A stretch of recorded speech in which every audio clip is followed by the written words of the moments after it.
Salut à tous, j'espère que vous allez bien, on se retrouve pour une nouvelle vidéo. Et aujourd'hui on va parler d'un type de déplacement qu'utilisait Lee Chong-wei quand il jouait encore. Donc ça va être une petite subtilité, il ne va pas utiliser ce déplacement tout le temps. Je vous montre ça tout de suite, c'est parti.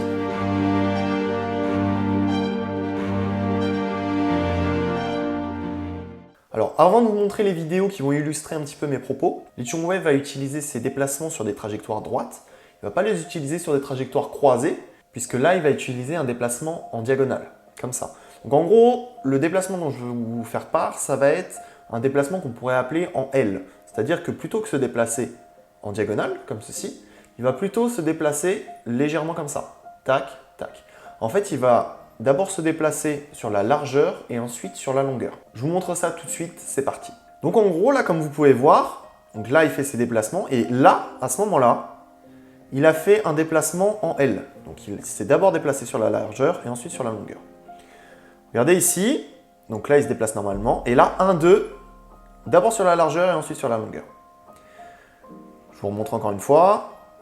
Donc là il fait sa frappe. Et là, pareil. Même chose côté revers, d'abord sur la largeur et ensuite sur la longueur. Ensuite, c'est pareil devant, vous avez vu là, je ne sais pas si vous avez remarqué. D'abord sur la largeur et ensuite sur la longueur pour le déplacement avant. Vous avez pu voir qu'en effet, il ne le fait pas sur tous ses déplacements. Il va le faire sur certaines situations. Vous allez me demander pourquoi il le fait. Donc moi, je me suis longtemps posé la question de pourquoi il le faisait.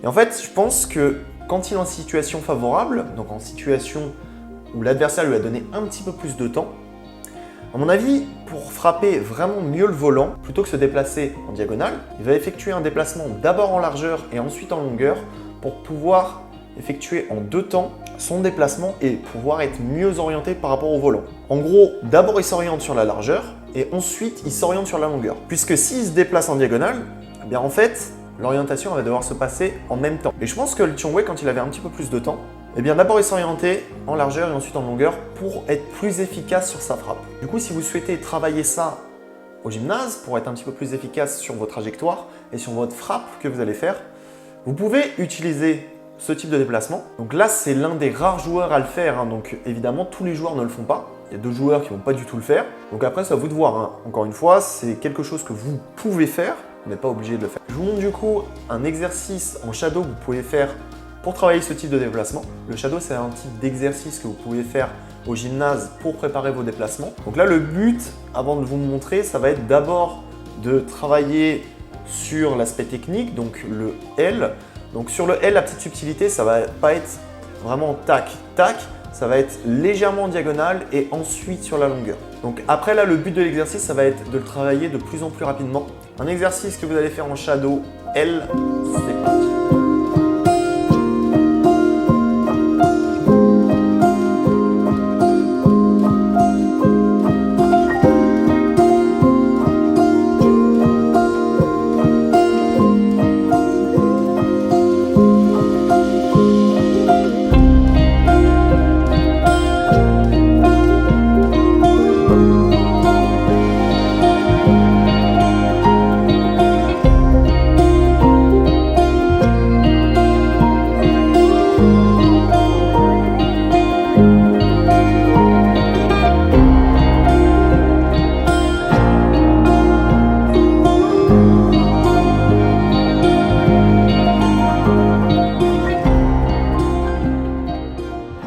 Voilà, j'espère que cette explication et cette petite subtilité de déplacement vous aura plu. Si c'est le cas, eh bien mettez un petit pouce bleu, abonnez-vous à la chaîne.